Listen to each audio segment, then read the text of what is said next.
planos de saúde, eles são regulamentados pela Lei 9656 de 98. E nessa legislação define que a prestação de serviços de atenção à saúde ela é feita por pessoas físicas ou jurídicas, contratadas, referenciadas ou credenciadas. Isso é contratual, ou seja, é um contrato que existe entre a operadora de plano de saúde e o prestador, seja ele uma pessoa física ou pessoa jurídica. A lei coloca uma exceção para as cooperativas. Então, não é necessário um contrato entre a cooperativa médica e o seu cooperado, que é o médico que faz o atendimento. Esse contrato, na verdade, ele existe, mas ele está dentro do estatuto da cooperativa. Então, já existe uma diferença. Bom dia, Credenor. Na Constituição Federal, diz que a lei apoiará e estimulará o cooperativismo e outras formas de associativismo. E também que, na Constituição de 88, celebra o contrato de sociedade as pessoas que reciprocamente se obrigam a contribuir com bens ou serviços para o exercício de atividade econômica e partilha entre si dos resultados. E também no artigo próximo, no 1093, que a sociedade cooperativa vai se reger-se-á pelo dispositivo do presente capítulo, ressalvada a legislação especial. Você observa que ele coloca as cooperativas numa legislação à parte. Então, a legislação especial. A legislação especial é essa lei, 5764/71, onde diz que o Estatuto da Cooperativa deverá indicar os direitos e deveres dos associados, as condições de admissão, demissão e eliminação. A eliminação ou outras penalidades ao associado é aplicada em virtude de infração legal, a uma lei, ou infração ao estatutário, ou por fato especial previsto no Estatuto. Como penalizar, como eliminar? A lei faculta que os demais sócios cooperados eliminem da sociedade um dos seus sócios, mas a lei não explica como. Então, em que se baseia numa cooperativa a questão da relação com os seus sócios? Porque, na verdade, quem está dentro da cooperativa, ele não é um contratado, ele não é um credenciado, ele é um sócio daquela empresa. Então, segue-se os princípios constitucionais e os princípios do direito administrativo. Então, primeiro, todo mundo que recebe uma denúncia, ela dá oportunidade de aquele suposto equívoco, suposto erro, aquele cooperado, se submeter a um processo, mas com o devido processo legal. Tem a ampla defesa do contraditório. E, a princípio, todos são inocentes. E também, por analogia, aos princípios do direito administrativo, que é do informalismo moderado e o princípio da verdade material. Então, isso tudo decorre porque, realmente, existe um volume de queixas relativamente alto e nós temos que dar a resposta para o cliente da Unimed Goiânia que fez essa queixa, sob pena de outros desdobramentos. E, para isso, então, existe um código ético administrativo, que tem 82 artigos, que coloca aí como é que é o nosso rito processual. O fluxo do processo é dessa maneira. Primeiro, existe uma denúncia ex officio ou do beneficiário. Ex officio é quando a auditoria da Unimed Goiânia detecta algum indício de irregularidade. E o beneficiário é que faz uma queixa. Nós vamos mostrar aqui na sequência. É feita a instrução processual. Essa instrução, seguido todos os processos legais, né, dentro dos princípios constitucionais e do direito administrativo, vai para uma Câmara julgadora. A decisão final é um arquivamento e o processo é encerrado, ou aplica-se uma penalidade. Aplicada essa penalidade, o cooperado tem o direito de fazer um recurso ao Conselho, porque a Câmara julgadora são 5 membros e o Conselho são 11.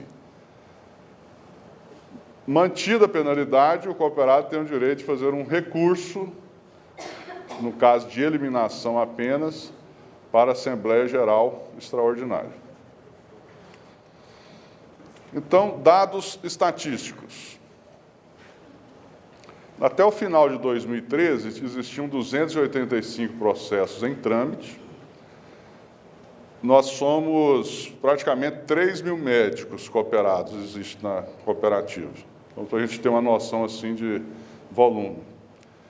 Foram instalados em 2014 123, julgados 294, tem em trâmite ainda 114. Quais são os principais assuntos? 36%, que é o primeiro, é índice de solicitação de exames acima da especialidade. Depois, conduta médica, quase 20%, indícios de infração ética são, via de regra, encaminhados ao Conselho Regional de Medicina. 17,1%, recusa de atendimento pelo plano, e isso o beneficiário denuncia na Unimed. Você recusa, não estou atendendo mais a Unimed, embora seja um sócio da empresa. 6,25%, negativo de atendimento de retorno.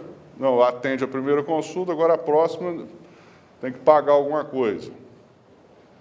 Negativo de atendimento, negativo de internação em enfermaria, acontece. Não, eu não estou internando em enfermaria, o senhor tem que ir para o apartamento e pagar a diferença. Cobrança de primeira consulta, cobrança de procedimento, relação médico-paciente, demora no agendamento. O índice de solicitação de exames, que é curioso aqui, que é o primeiro, isso é o seguinte, uma determinada especialidade, por exemplo, uma consulta que da minha área, um neurocirurgião faz, gera, vamos supor que 5 exames. A média já é elevada. Então, nós multiplicamos por 2 vezes a mais. Então, 10. Todos aqueles que fazem exames, cada consulta gera 11 exames, eles são chamados, e isso, a maneira de ser chamado, chama-se processo. Não é que processo não significa nada de ruim, né? Para dar uma explicação por que está solicitando aquele tanto de exame. E, principalmente, às vezes, muitos resultados normais, etc. E isso, felizmente, a grande maioria tem as suas explicações, assim como nós vamos ver.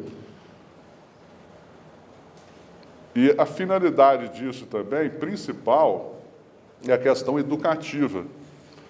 Pasmem os senhores, tem muitos médicos que solicitam, às vezes, exames excessivos e não estavam nem atentos a esse fato, simplesmente estava ali pedindo. Às vezes era um carimbo dele que estava sendo até utilizado por outro médico, inadvertidamente, e comprovado, e a gente não sabia. Mas, então, são esses os principais assuntos. Tem também, né, aquela solicitação de procedimento desnecessário, indicação de órtese e próteses desnecessárias, tudo isso também é analisado e, nesses casos, encaminhado ao Conselho Regional de Medicina, que é o órgão apto a analisar as infrações éticas. Então, aqui é o índice aí das especialidades. Essas são as 10 primeiras, as outras 25%, as 10 primeiras com 75%. Então, nós temos primeiro a ginecologia obstetrícia, depois a neurologia, oftalmologia, ortopedia e assim sucessivamente. Penalidades. Olha só, daquelas penalidades lá desse ano de 2014, 51% dos processos abertos, aqui está faltando uma palavra, 50% foram arquivados.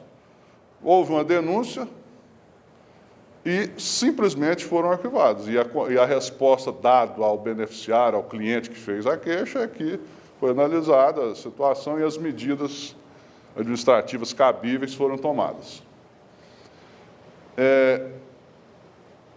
Com orientação, 33%. O que é com orientação? Às vezes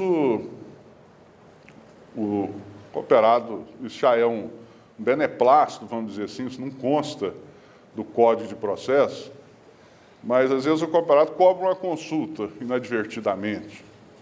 O paciente quis pagar uma. Então, o paciente vai lá na Unimed para reaver essa consulta, aquilo que ele pagou. Consta do nosso estatuto. Nós, a Unimed, devolve a consulta, né, devolve lá os 300, 400 reais e debita na conta do cooperado e pede para ele explicar qual foi o motivo que fez isso.